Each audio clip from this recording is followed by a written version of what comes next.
सदाशिवसमारम्भां शङ्कराचार्यमध्यमाम् अस्मदाचार्यपर्यन्तां वन्दे गुरुपरम्पराम्।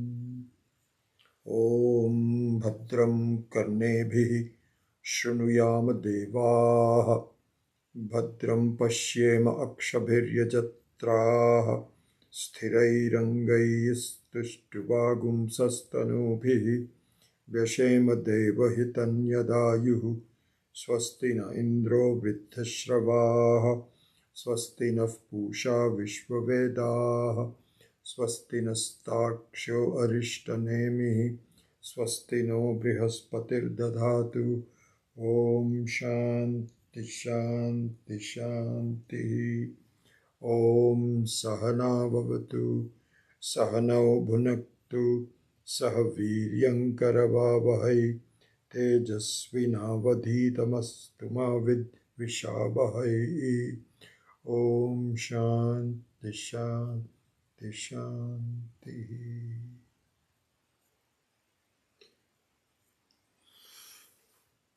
So as you know, we are trending towards the important seventh mantra of the Upanishad, Mandukya Upanishad.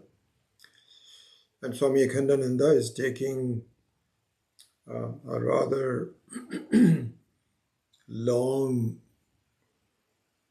view of the preparation for it. And it's a very interesting style. I've noticed a couple of things in his teaching, which really is very endearing to me. I really like it. So one of them is, excuse me, one of his styles of teaching. These are all different styles of the same thing. There is a saying, I forget the first part of it. It says something like, Vastu ekam vipraha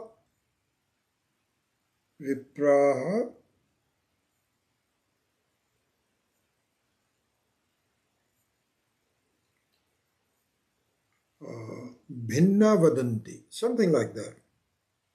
So what it says is that a lot of people have different ways of this, what called prakriya, the methodology, different ways of describing the same thing.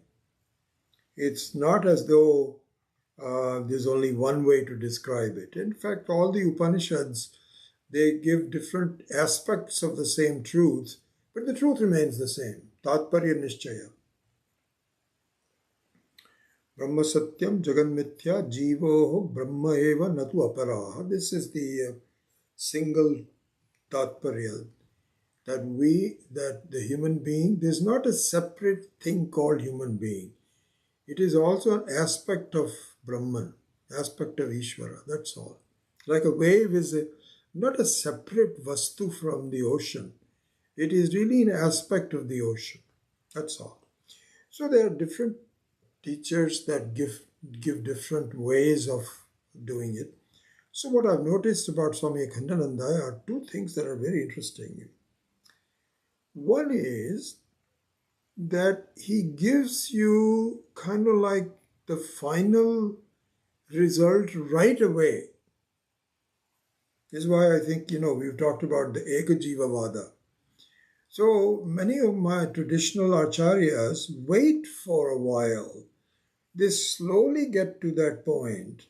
At first, you have to look at the individuality surrounding us, thoroughly analyze it. Then later on, we do the analysis of the Ishvara Pada, Tatpada. Then the Aikyam is provided. This is what traditionally I've been studying with a lot of my acharyas, including Swami Dayanandji. But I think Swami Akhandananda, this is really, and I may not have really appreciated his style earlier if I had not been properly prepared by Swami Dayanandji. I agree with that. But be that as it may, when I listen to Swami Akhandananda, what really appeals to me is that he doesn't wait for the final answer. The fact that he says Jiva is nothing but Brahman with a lot of logical points right away. That is one thing. And the second thing that I like about him, but also it's difficult, is that in so that he's already given you the final answer, he then explains the final answer in multiple ways over a long period of time. There's a discussion. This is why I think when I was reading the Mandukya and Karika with his 4 volumes, it occurred to me that I think we can do a long-term course where we touch upon various aspects of it, and really all of that is really just it's not original on my part. I'm just, if he was there and he was speaking in English, and I'm not able to do any nearly as good a job as he would. This is what he would do. So that's the second part that of the style. One is that he does it right away. And the second one is that he spends a lot of time on it. So in looking at the number of pages between the end of the ninth Karika, I think it was ninth or eighth or ninth Karika, and the seventh mantra, there is a lot of pages. I think I went through that a couple of classes over. I've decided I'm not going to go through that in detail because it's going to come up again and again anyway. So my plan is that today I will finish the discussion in preparation to the seventh mantra. I hope I can do that. It's just a plan on my part. And then from next week on, we will actually jump right away into the mantra number 7, Nanta Pragyana, Bhayish Pragya, etc. So that is the plan. So what we were discussing is how does one appreciate the uniqueness of the self, the Atma. Because the normal ways of appreciating something are useless. Why? Because the normal ways of looking at things, appreciating means to ascertaining it, to grasp it, to understand it, to see it, to hear it. You need sense organs or the mind and so on. So those are only good for seeing things other than yourself. Ultimately, they will also become you alone. But that's a more advanced step that we will have to wait for. But for the time being, the approaches of this methodologies are that you first distinguish between things that are not you and you. This is the Atma Anatma Viveka, as you know. So you cannot use the methods of ascertaining Anatma to the Atma itself because it doesn't lend itself. It is you, not something you can see or feel.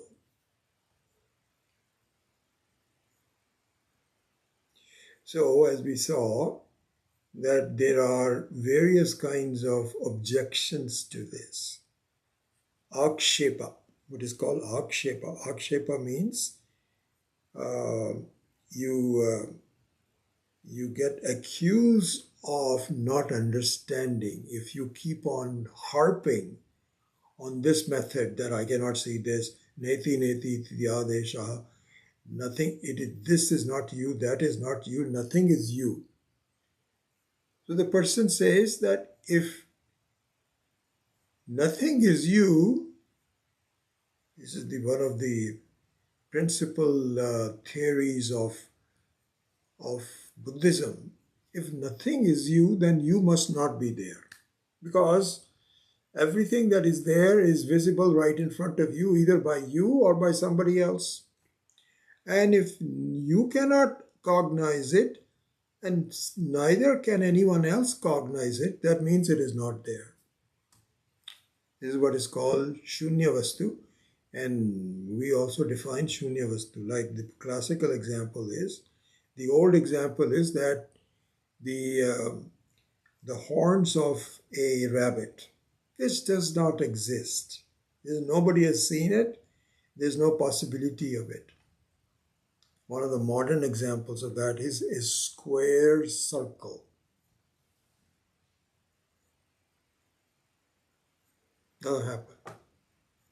There's no such thing as a square circle. It's an oxymoron. So that means that if nothing is there, that means Atma must not be there too.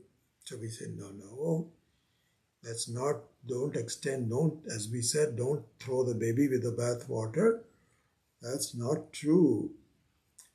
They say, why not?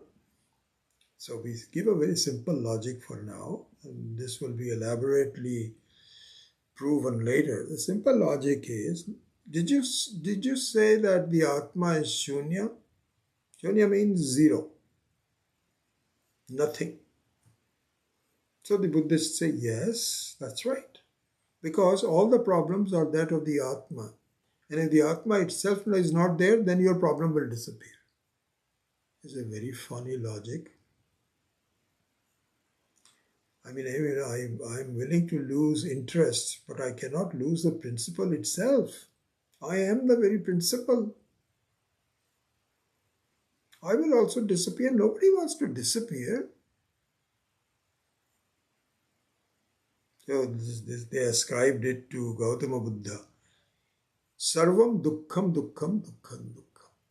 Because he saw the dead bodies of people and he was asking his courtiers, what happened to this guy? They say he's gone. Gone means what? Dead.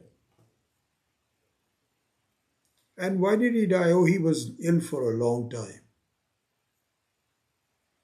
Sometimes this is what happens. Many of our friends and people that we know, they suffer a lot. So we sometimes feel that it would be better for that person to die than to suffer. Yeah, there's a Western saying which I heard a long time, which was kind of interesting. It said, life is a bitch, and then you die. I got a chuckle out of that when I heard that for the first time. So Gautama Buddha said everything is just sorrow, sorrow, sorrow, dukkha, dukkha, diseases, old age, this, that, or the other. It is better to just die from it. Die means what? That means that you are no longer there. Shunyam. So we give the very simple logic. We'll say, no, we don't accept that. Because how do you define Shunya? What do you mean by Shunya? Shunya means non-existent, zero, not there. So we say, okay, the only way to prove there is Shunya is that there is a Sakshi.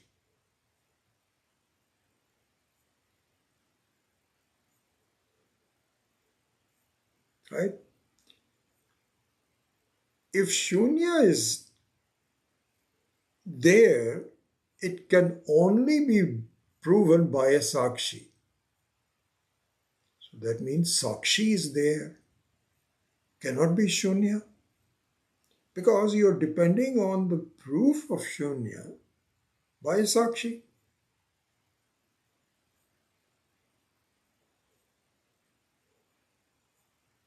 And If the shunya is there, you need the sakshi. If the shunya is not there, you also need the sakshi.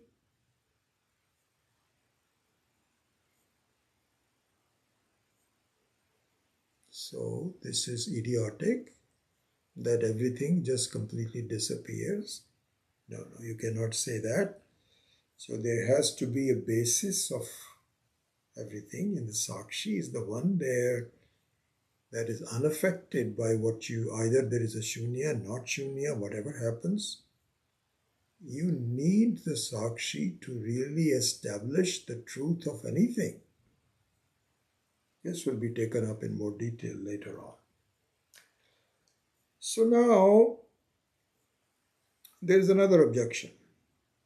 And you doubt, really, this is more of a doubt rather than objection. So they say, okay, if the sakshi is there, then why can't we actually see it? Why can't we cognize it? If you say there is some fourth thing called turiya, how is it going to? How can you say that it's not there? There must be some way to do that. So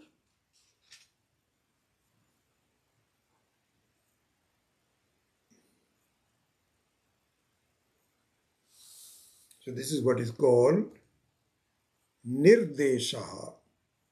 There's a Sanskrit word used here. It's called nirdeshaha. Nirdeshaha means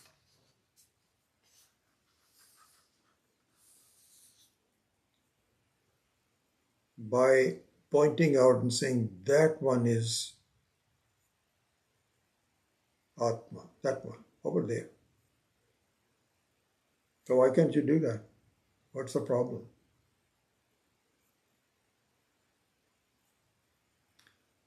And so, you remember I was telling you about this friend of mine that I went through the story where I invited him for the 2-day retreat, and he says, no, because Vedanta is funny, it just doesn't, it thinks everything is just an illusion. I don't see it as an illusion. I see it very much as a play of Ishvara. In fact, he cited this to me, Isha Vasya Idagam Sarvam. The Upanishad also say there is Ishvara everywhere, and the only thing that is keeping you from happiness, which is there's quite a bit of truth to it, is that instead of seeing this is all this is me, you say this all belongs to Ishvara. I'm just a bhakta. I'm just a upasaka, a bhakta. That's all it is. And then I live very happily. I live very happily.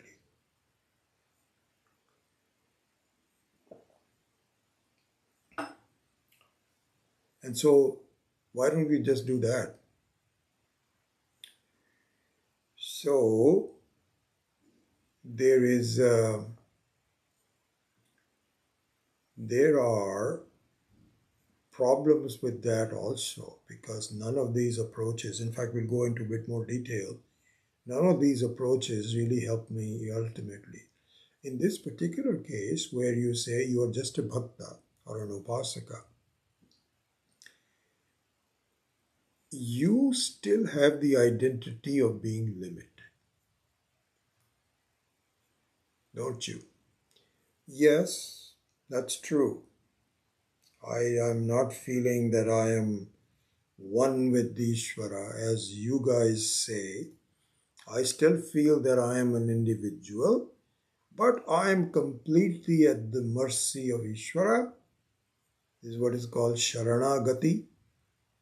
I am just sitting in his lap. He is like my father and my mother. He will take care of me. I have complete faith in him. And I am very happy. That's it. If you're happy, then what about old age? What about death? Oh, well, I don't worry about that, because I will be born at a place chosen by Ishvara, and then I will lead my life. So you will still lead your life as a limited person. No, no, but if I go to heaven, then I won't be limited. You won't be limited. Where does it say that? It doesn't say anywhere that in heaven you will not be limited. Besides, we don't know what the heaven is going to be. That is all speculative. So there are problems when just being an upasaka. So we will give you the answer later, but we are just saying what are the methods. In fact, one thing we could do,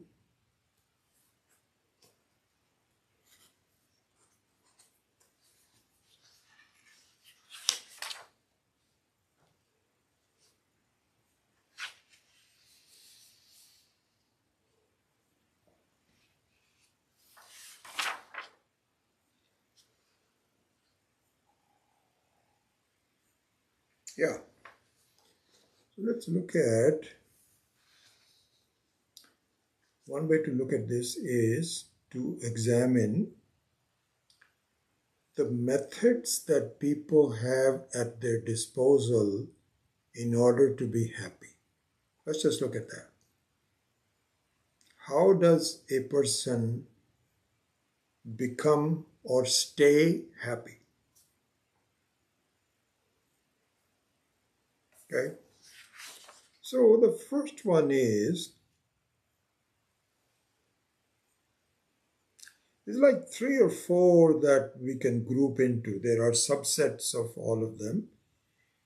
But one of them is just plain bhoga. Bhoga means to enjoy through food, through sex, through music, just enjoy. That is, and then find out how to do it on your own and do the best you can. This is what life is all about. So this is what is called charvaka. There's a subset of our definition. This is called charvaka. Charvaka means charu vak yasya in Sanskritam. Charu means very pleasant. Vak means speech or the method of talking. Yasya mean of whom? A person who says life should be just for enjoyment. And here Swami Akhandananda had pointed this out. Don't think of Charvakaha as a particular set of people that believe that. Although there was a person called Charvaka, this is the funniest thing ever. I had not really heard that until a month ago when I went to a social gathering of about 8 to 10 people. And one of our good friends in this area. And this friend who was the host of this get-together, dinner, my wife and I were both there, about 4 or 5 couples, 8 to 10 people. So we were talking about, usual politics and this, that, or the other. And somehow the talk came to spirituality and religion. So this gentleman says to us and to me also, did you know there was a guy called Charvaka? And he made so much sense that none of the religious viewpoints would accept him. It was very interesting. I have to give you a background on this gentleman. This guy who I'm talking about is one of the smartest, most successful people that I have met. He is so bright, his memory, his recall, his examples. I wish I had that. Some people are just born with, he can memorize jokes, he can examples, he can tell which year, you know, Pandit Nehru died and what was the next prime minister after. I don't remember most of that by now. Very smart guy. So it's him talking. And I had a, this is, mind is a very funny thing. I was going to say I used to have a lot of regard for him before he said that. And I still have a lot of regard, but I find, how is it that a person like this had come out to such a funny conclusion? His conclusion is this. This is what I'm telling you. He says, I read a book, and the book was written by this guy called Charvaka. And in this book, he's debunked all the theories about Vedism, Buddhism, and everything. He says this is all just poppycat. What is it? It's just stupidity. Don't into that. And his ideas were so iconoclastic, so out of the box, and it made so much sense that nobody accepted him.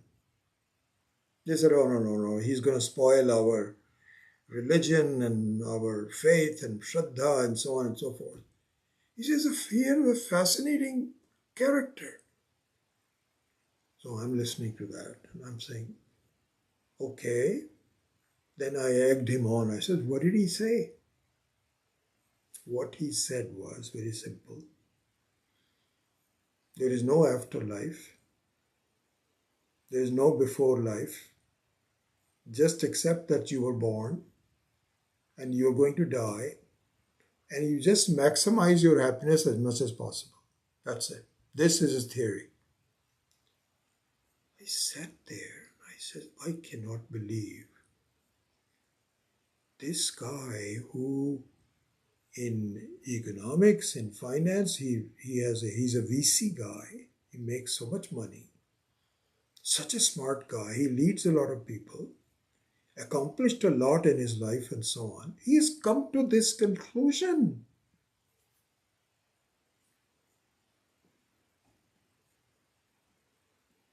Funny.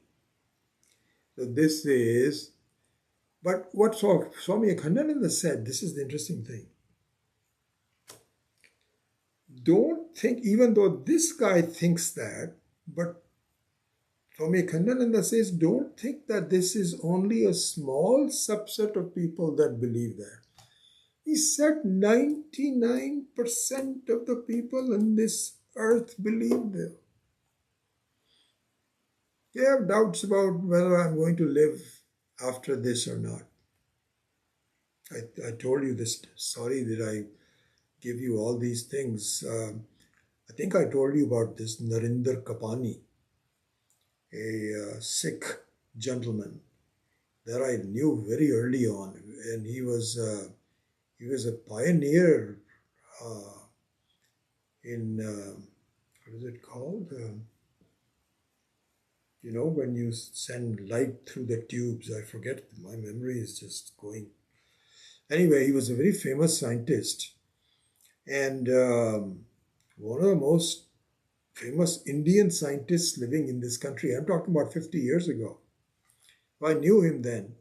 And then I met him recently he just passed away 2 years ago in Palo Alto. So I met him recently again about 10 years ago, and he wanted to have lunch with me. He found out that I'm teaching Vedanta and this, that, or the other, and he said, wow, interesting guy, he's teaching Vedanta, that's wonderful.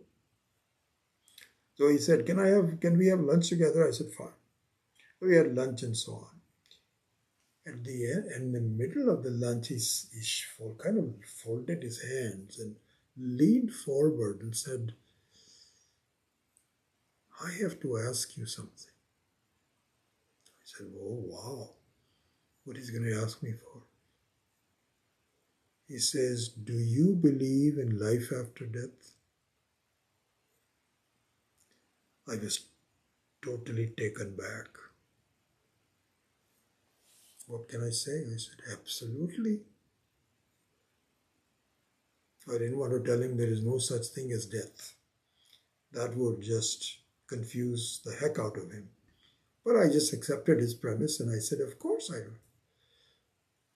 Do you know, he was so disappointed. I still remember this. He just finished everything and he says, okay, check please. He just wanted to leave at that point. All of the meeting with me was to see if I also agree with him that this is the only life there is.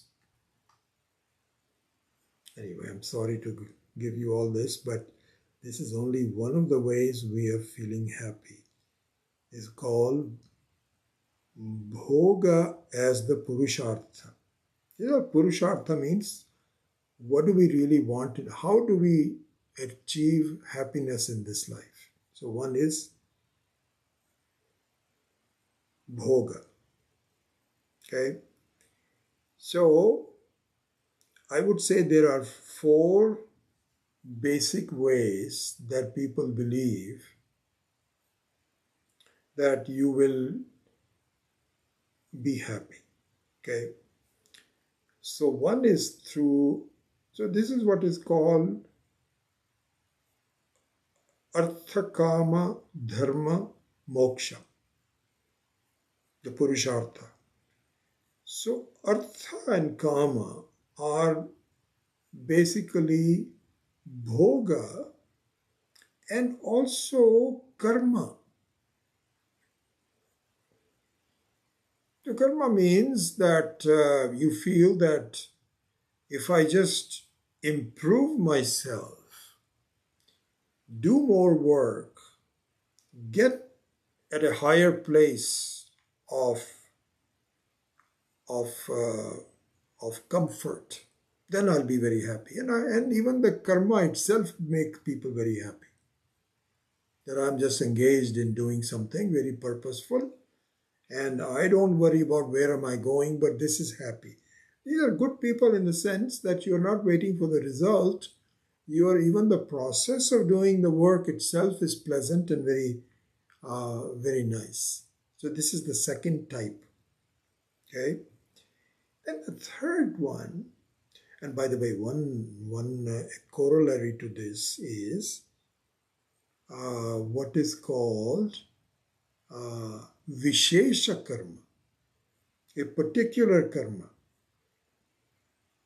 So any normal work in your life,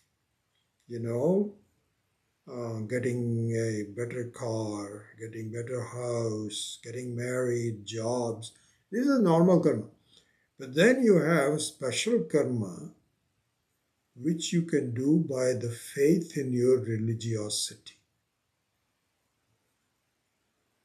Then if you're a Christian, then kind of work for Christ. If you're a Hindu, you're either Shaivite or Vaishnavite or some particular, and you follow that and you do a lot of work based on that. So this is Vishesha karma. This is number 2. The third one is faith. And this is what typifies that gentleman who was telling you about, that I just believe in Ishvara. And I do a lot of prayers and I remind myself, I am your servant, sir, and please take care of me. And my worries are gone, I'm happy. So this is bhakti and upasana. This is the third one. The fourth one is viveka. And by the way, none of these 4 is Vedanta. So this is what we need to understand very clearly. One understanding of ourselves is by distinguish our knowledge, our methodology from the others, to see the contrast. So this is just providing the contrast. So the fourth one is Viveka based on the Sankhya. Sankhya. I still recall, I have to give you all these stories. There is another very good friend of mine. And uh, he is a he's, he's he's an Arya Samaji, as I used to be, and my family used to be Arya Samaji in Punjab. Yeah, we'll discuss that some other time as to what it is. But he was a very Vedic, based on Vedas and karma and yajnas and all that, very from the very beginning.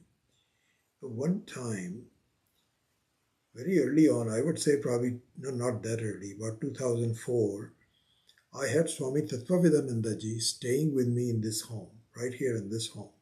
He used to do that for 2, 3 years. Swami Viditatmananda did it for like 15 years, but Swami Tattvavidananda did it for like 2 or 3 years, and then he preferred staying in a hotel. This is his own style. Anyway, when he was staying with me, I had a satsang on our house, just in the room next door. This is like in 2004, 2005. And I invited this gentleman of mine as one of the people that I would invite. That turned out to be a great mistake because he became so argumentative with Swami Tattvavidananda. What you said is this, I don't understand that, I don't believe in that. What he believes in, he told me this later on. And I said, oh my God, why did I invite this guy? I thought what he said was that my grandfather, his grandfather, who was a great scholar, told him, please study Sankhya. That is the best understanding of what is going on in this world. So that's why his argumentation with Swami Tattvavidananda, I don't remember how it all happened, was based on the fact that he believed in Sankhya, not Vedanta. And what Sankhya says is very funny. There are two aspects in the world. And a lot of the good things that we have in Vedanta actually come from Sankhya. So the means of understanding may be okay, but the final goal is completely different. Not the goal is to remain the same. Everybody wants moksha. But the way of getting there finally is a very funny thing. What they say is that there are two entities in the world. One is Prakriti and one is Purusha. And Purusha is Sakshi. And Prakriti creates all kinds of problems because you have imbalance between Sattva, Rajas, and Tamas. And so it creates a lot of problem. And once there is a balance, then you are free from it, and then you realize that you are just a Purusha. So we said that is very close to what we say. But we have a question. What happens to Prakriti? Supposing you find you are the Purusha. They say, oh, it doesn't bother you, so why do you even ask? So we said, no, we just want to see what is the nature of the Prakriti. After, if I become Purusha, are they completely separate? Yes, they're separate. Are they on the same level of reality? Yes, they're on the same level of reality. There is Prakriti, which creates a lot of problem, and Purusha, which is independent. And if the Purusha is mixed up with Prakriti, there are problems. But if you find I'm separate from it, then you are okay. This is their thesis. So we say, what happens to the Prakriti? Well, it is still there, and it's bothering other people. It doesn't bother you. So this is the fourth method, which is what I said based on Viveka. Viveka means to distinguish between Prakriti and Purusha. So these are the four methods of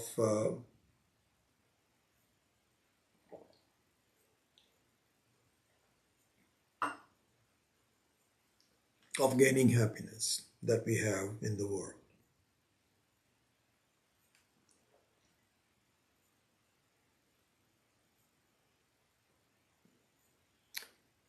So then comes Vedanta. Vedanta says there is a common defect in all four of these viewpoints that one has to really think about. What is the common defect? The common defect is, and this Swami Akhandananda goes into great detail of this. One is called vritti visheshatvam. I'll just give you the Sanskrit first and then I'll explain it a little bit more. One is called, it is vritti vishesha. And the second one is the view. So this is the view of a person, a jiva, like you and I, that is trying to gain independence from all problems. This is the goal of life. Because anytime you're dependent on things, you cannot be completely happy. No way. You have to be completely independent, though not requiring anything. If nothing else, we are dependent on food. You cannot live without food. Well, then how can you be independent of the food? That's a question that we will come to later. All I'm saying is that independence is the crux of moksha. And in all four of these methods, which is what? Based on bhoga, which is based on karma, which is based on upasana, and which is based on viveka, there are two defects. One is, has vritti vishesha. And the second one, let me say the second one also, and then I'll discuss both of them together. The second one is that the view of the jiva is parichinna. Parichinnatvam and vritti visheshatvam are the two defects. Now let me explain what these two mean. So let's reverse it. Parichinnatvam means, which is the parichinnatvam, is the crux of our vichara. Crux of the vichara means, of thinking means, that is the basis of our problem. Parichinnatvam means being a specific individual. Limitedness is parichinnatvam.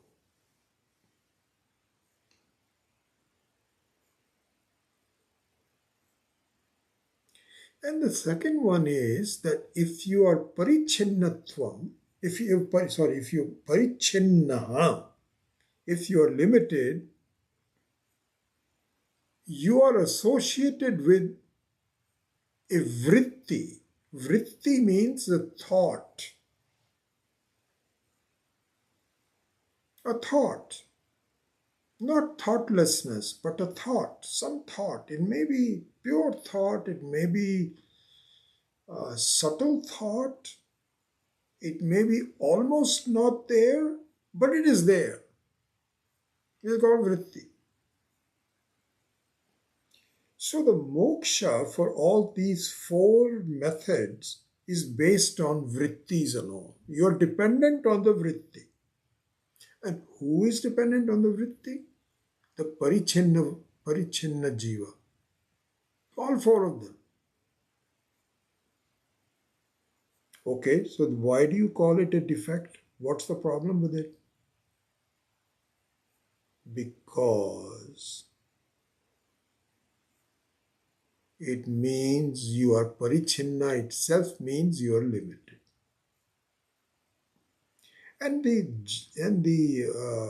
vritti is the struggle to remove your limitation. First of all, you're limited. Secondly, you're not happy. They cannot be. Because you're as a parichinna vastu, you're dependent, you're necessarily dependent.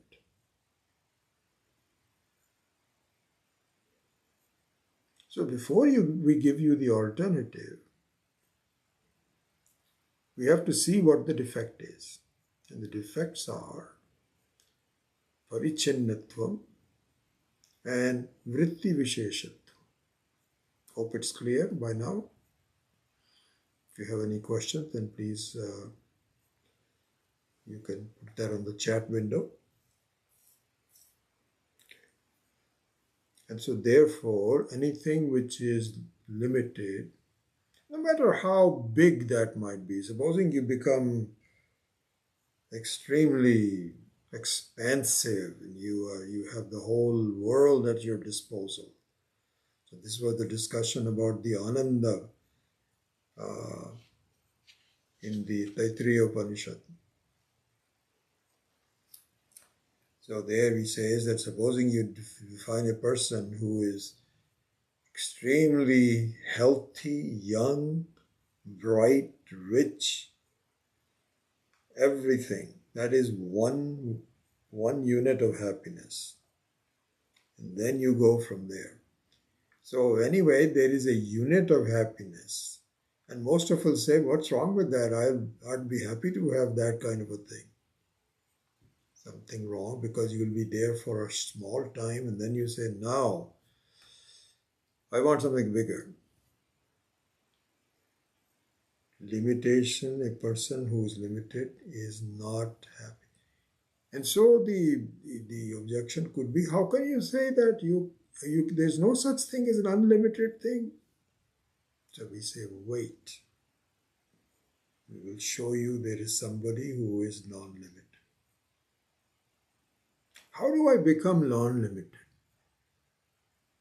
You do not become non-limited. You cannot become non-limited. No way. What is it? Parikshalokan karmachitan ayat brahmanaha nasti akritaha kritena.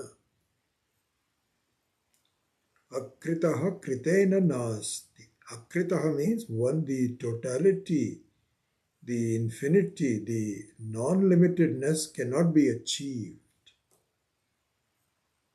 I have to pause and give you an anecdote that happened. Just to kind of say that even from my study at the Piercy Ashram for 2.5 years, dedicated study with so many texts and such a hard life, wonderful life, but a hard life. Despite all of that, my understanding was full of doubts. I didn't realize that. I thought that I'm done. But the sense of happiness was not lasting. It was like like a dose of elixir, of amritam, which lasted a long time but didn't last that long. And the reason it didn't last that long is because the doubts of my mind had not yet been cleared. It took a long time of mananam. And now it's starting to that. See, this is the thing. This is a very interesting thing. I was just writing some notes for what I will say in the 2-day retreat. And this is one of the things I'll point out, but I'll just give it to you here. So what happens is that the nature of not knowing, which is called ignorance, is like darkness. In the sense that in the darkness, you don't know anything. If there is an object here or not, if there is a chair that you can bump into, you don't know that because it's dark. It hides the reality of what is. This is what darkness is. And so that's what happens at nighttime. Nighttime, if you don't have any moonlight or any other light, street light, the place we live in, Los Altos Hills, they don't have any street lights. The whole place becomes totally dark. That's why there are so many robberies. Oh my gosh. It is not a safe place to live, honestly. One of my best friends just got robbed last week. 3 or 4 guys came in and broke the window, and they thought there wasn't anybody home. Yeah, I know it happened on the night of the debate on Tuesday, and they had gone to sleep a little bit early, so these robbers all thought there's nobody here, so they broke the window. And then this our friend and they both got up. They were asleep, early asleep. They were like 10 o'clock, and then they started making all kinds of noise, and somehow they were lucky that these guys went away. This is happening more and more. These are the problems of having big houses and money and all of that. Anyway, so you cannot see anything in darkness. Okay, that was the point. But here's what happens.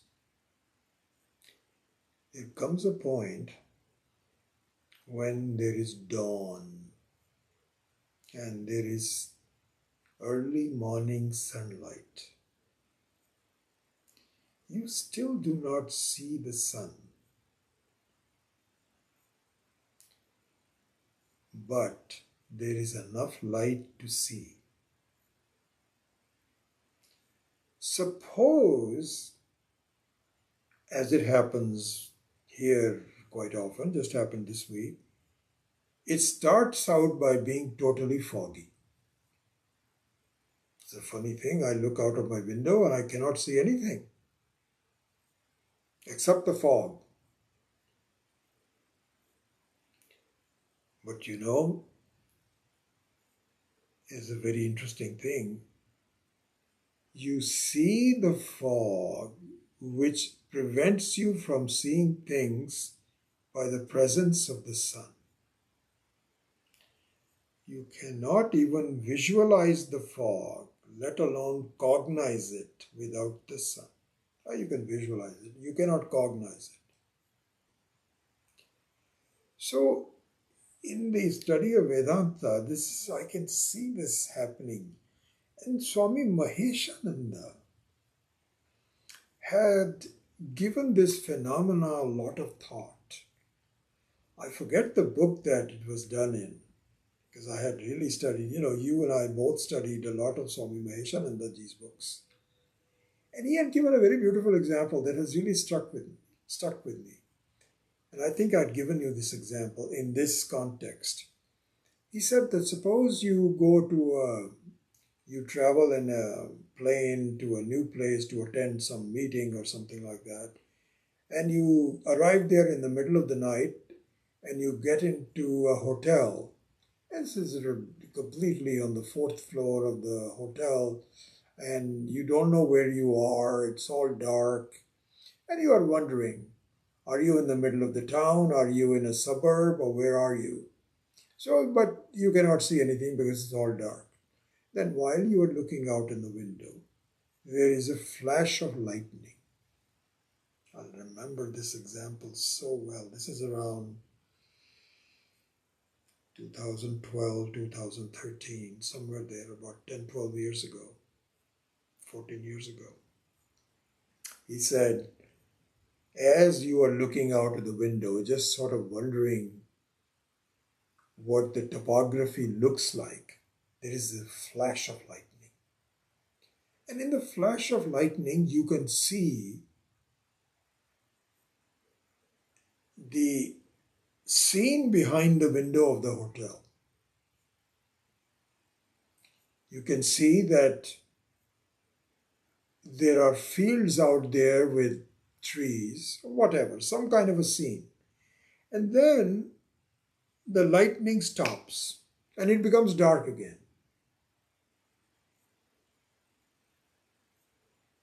This is the analogy. So Swami Maheshananji said that if you are lucky, you will see a person, you will meet a guru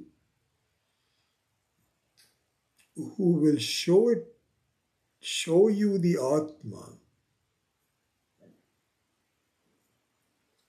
like the flash of lightning, in the sense that you'll be able to see the truth about yourself from the words of the Guru for a short amount of time. The words will just awaken you.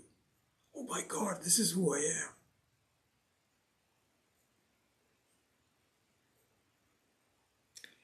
And then it becomes dark again.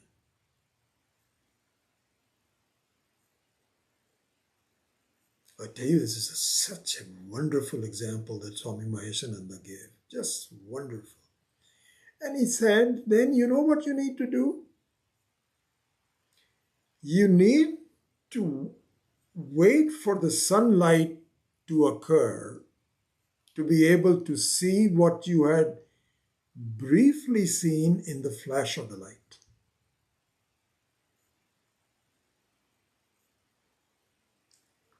So this is exactly what happened to me personally. I mean, I've said this many, many times to you, but in this context, let me just say this, that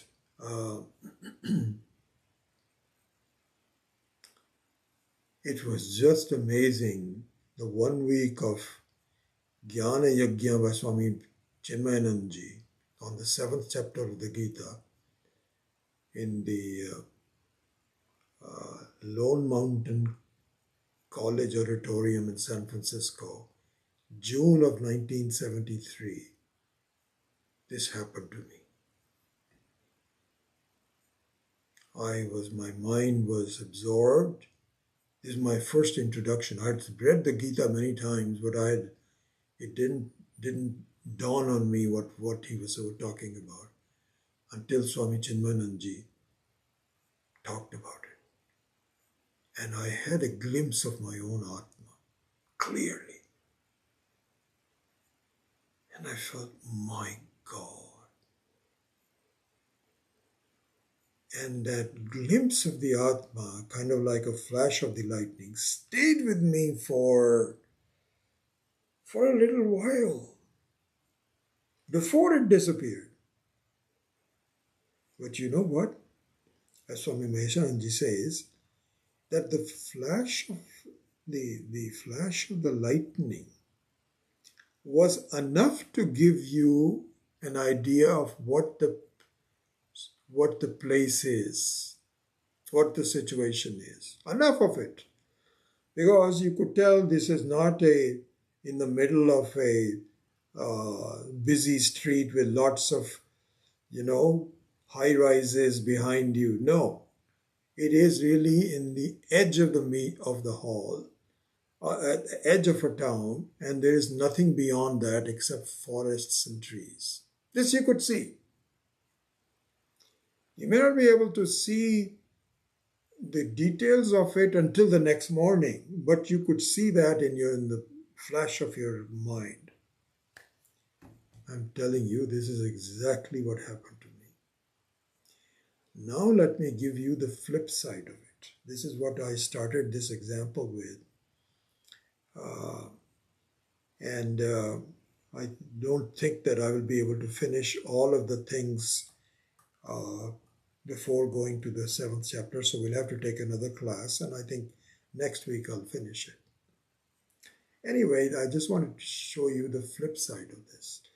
And this is an example that Swami Maheshananda ji also made it very clear to me, and perhaps Swami Dayanand ji also. What happens is there is the understanding of what is going on with you and what you are and what the world is. In other words, moksha, Jivan Mukti, can be roughly divided into three parts.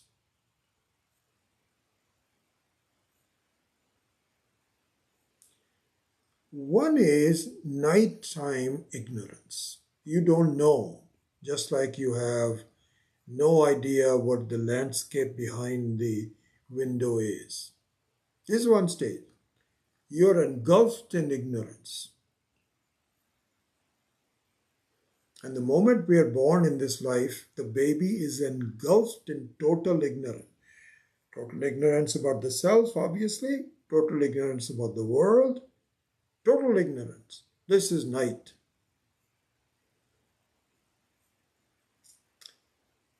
And then I go back to the Vedantic example, the metaphor of the lightning. If someone is able to show you what it is all about, even for a short time, and your mind was ready to grasp it at that time, you get a very good idea of who you are, what this world is all about, and what the nature of God, Ishvara, is. Instantly. It all has to be done completely, even though for a short amount of time. The teacher, of course, does it for a longer period of time, but your mind closes in and does not really grasp it after that. So this is stage number one. The second stage is that slowly, as you begin to study and do mananam, this is like the night is being over and the dawn of the light comes in the morning. Then what happens is, it's possible that the light has come on and it is given you much more information about what is going on. But it is still foggy. Still foggy. You don't see things very clearly. There is light. You should be able to see it. But you see neither the source of the light, which is the sun, nor do you see things even in the light. So there, if you start driving, you can have a problem, as there are accidents all over the place. Thick fog, even though there is light. And it's interesting, I'm just continuing on with the metaphor, that sometimes if you have headlights in your car, even those do not penetrate the fog. So what I was going to tell you, what I am going to tell you is that in terms of my own personal life, and I think this is very normal, first there was total darkness. Then as I started to study, the darkness started to go away. But the fog was still there. And this is when I remember I started this whole thing with an anecdote. But sometimes, I have memories of Swami Chinmayanand and Swami Dayanand and all the subsequent ones clear in my mind as to when it happened, how it happened. Just amazing. So this is what happened. I'm just going to tell you about my stupidity and the fog during the light. Okay, this is an example of that. One time I was praising myself that I saw the whole thing with Swami Chinmayananji. Now I'm telling you how foolish I continued to be for a long time, even though I was studying. So this anecdote is one time we had invited Swami, and my exact years are a little bit off. I would say probably around 1987, 88. I need to write things down, I don't know. Swamiji, we invited him, Swami Dayanandji, to give maybe not a full week of classes. Maybe I think it was an extended weekend. Yes, Saturday, Sunday, Friday, Saturday, Sunday, 3 days. At a place here called the Pajaro Dunes, which is right on the way between Santa Cruz and Carmel. There's a very beautiful resort right on the sea, and they have lots of rooms and meeting rooms. And my wife and I were very fond of that place. So I arranged for Swamiji's talks at the Pajaro Dunes on Drik Drishya Viveka. I still recall. I'm pretty sure that was the topic. And I picked up Swami Dayanandji from the San Jose airport and personally drove him to Pajaro Dunes and met with everybody there. And then he started the discourses and so on. So we lived together. It was like a residential retreat for 4 days, 3 days. I remember asking him, Swamiji, I am not so. This is on the way. I'm driving, and we are talking about, family, this, that, or the other. Then it came to some questions on Vedanta. I said, Swamiji, I am not sure that I understand this phrase in the Mundaka Upanishad. I understand the general sense of this. Pariksha lokan karmachitan ayat brahmanaha nasti akritaha kritena tat vijnanartham gurumeva vigachet shotriyam brahmanishtam. This is the verse, 2 lines, mantra. So I still remember it so well. So this is roughly 10 years after I've been studying with Swamiji. Just imagine that. You would think that I would become a little wiser than this. And I still remember, how could I do this? But I didn't understand. So what can you do? I asked him, Swamiji, I don't understand this phraseology, na asti akritaha kritena.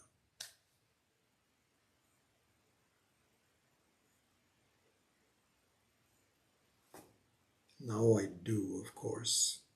And I don't think that I could understand from his answer because my mind was still not quite grasping the whole thing.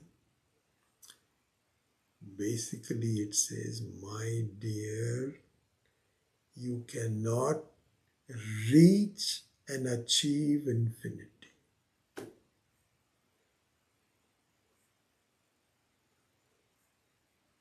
And he had said that before also. Still, that clear grasping and also the implication of that as a sakshat karanam was not there yet. It is now. After all these years, I'm clear. You cannot achieve infinity. It is not mathematically possible to keep on adding things until you are infinite. But you want to be infinite. So the implication is very clear. You already are infinite, unlimited. Substitute the word unlimited, without any limits, as we will see as we proceed in the teaching. You already are, you just don't realize it. This is exactly the situation with the wave of the ocean. The wave of the ocean is in fact the total ocean.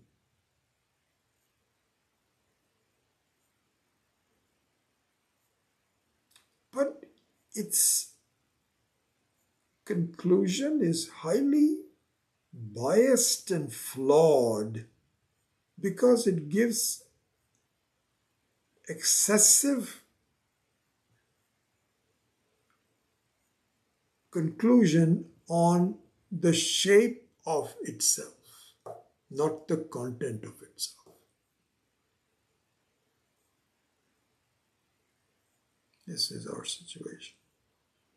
And so we will see this more and more clearly in the 7th verse, 7th mantra.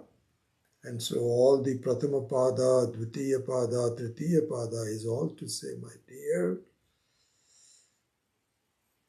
the Jagrata Avastha, the Vishwa, the Taijasa, the Pragyaha, the Hiranyagarbha, all these are just perceived limitations.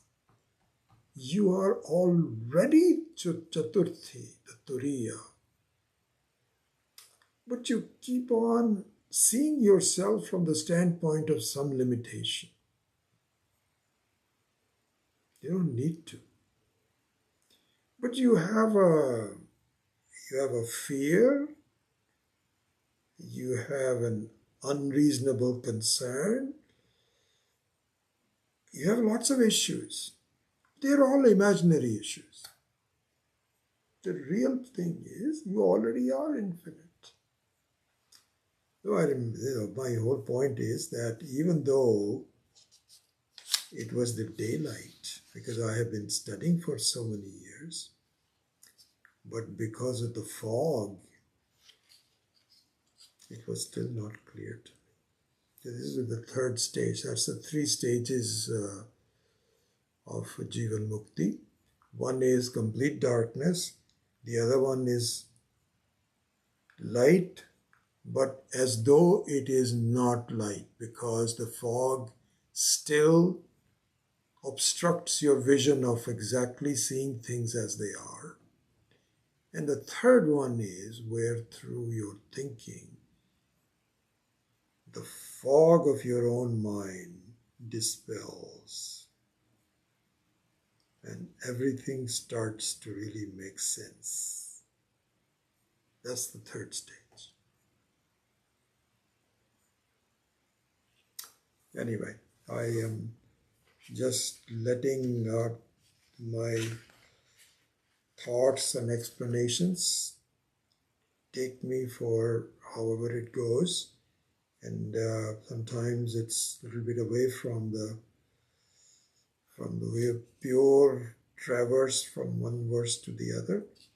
But in that sense, I'm kind of following the methodology of Swami Akhandananda. In Swami Dayanandaji's case, in at least this book, and in general also, he's much more of takes a straight line. But in Swami Akhandananda's case, as that style I was telling you about, first of all, he tells you exactly as it is very early on. And secondly, he takes a very detailed view to try to dispel the fog in your mind. That's what I'm doing. I'm sorry it's taking longer. So we are not done yet. So we won't start mantra number 7 next week. There's probably one more class, and then we will get to it. Okay, so with that, let me close today's class. Om Asatoma Satgamaya Tamasoma Jyotirgamaya Vrittyorma Amritam Gamaya. Om Purnamadav Purnamidam Purnat Purnamudachyate Purnasya Purnamadaya Purnameva Vashishyate. Om Shanti Shanti Shanti. Harihi Om Shri Gurubhyo Namaha. Harihi Om.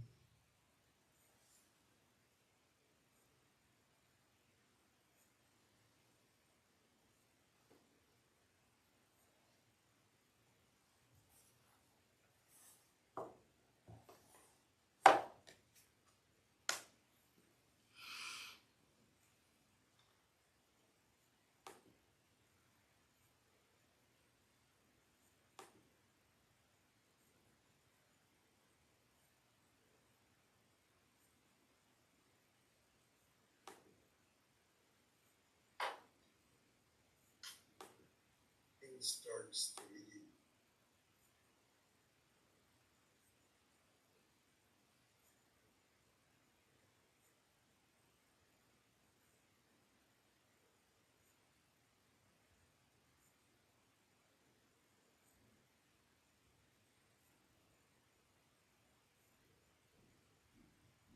Yes, Ekam Sat Vipra Bahuda Vadanti. Thank you, Panna. That is exactly what I was thinking of.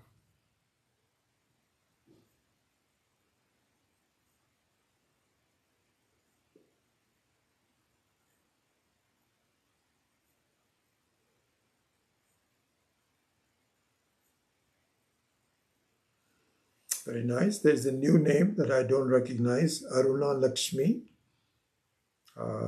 If you could kindly send me some information about you, I'd highly appreciate it. My email is vijaykapoor@gmail.com. All just one word, Vijay Kapoor.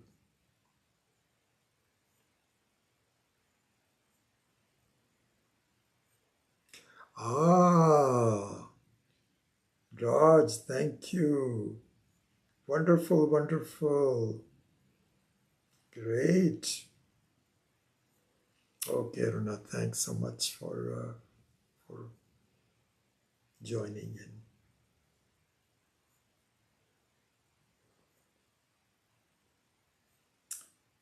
All right, if there's no, yeah, Shanti Kumar, many times we have got. Yeah, you're absolutely right. That's exactly what happens. I think that's a very accurate accurate way of that. It is like you get some clarity, but then uh, the vasanas, as Swami Chinmananji's favorite word, would just engulf you, and so you keep working on it. The interesting thing is that your Shraddha is non-existent before even the lightning in the night time. Non-existing, because Shraddha meaning that you don't have any idea what everything is going on. Basically, you feel that I'm born, I'm going to die, I am just nothing but this body-mind complex. This is the complete darkness. Then, in the middle of the night, when somebody says you meet someone who is able to, and the interesting thing I found was, and I often think about that, on that day when I met Swami Chinmananji, on that week, I think it was the third day of the week, there must have been about 70, 80 people in this church that we were holding. And everybody else was kind of okay with it, but nothing moved with them. But somehow or the other, I was shell shocked. I think I already explained this to you, that I just sat there. It was it's not an ordinary thing to see what your life is all about. And the whole I didn't even say pranams to Swami Chinmayananji. He also got up and left. I was just sitting there, and everybody else left. And then finally the people came in to clean the place, and they were sort of giving me dirty looks and saying, "Aren't you going to leave now? So we have some work to do." I was in a trance. So that probably doesn't happen to everybody. But sooner or later, you get into a clarity of what it is all about, as you were saying, Shanti Kumar. But then it closes in because the vasanas of your own mind said, no, no, no, that was just, that's meant for Mahatmas. I am not a Mahatma. I'm just an ordinary person. And I've got work to do. I've got problems, this, that, or the other. This is the fog. This is the fog. And what needs to happen is where the strength of the light takes over. Shraddha takes over. Because, this is the fog rather than the night. Because the fog means that there is light. You know there is light and it's going to come. It's a matter of, just like in our case also, I'm not in San Francisco where the fog can completely last for the whole day. At the most, by 9 o'clock, 8:30, the fog is gone, as it happened just this morning. So you know that it's going to happen. So that sense of Shraddha is very powerful, and one should really encourage that in terms of the rapidity to which you are able to see things very clearly. Yeah. All right, good.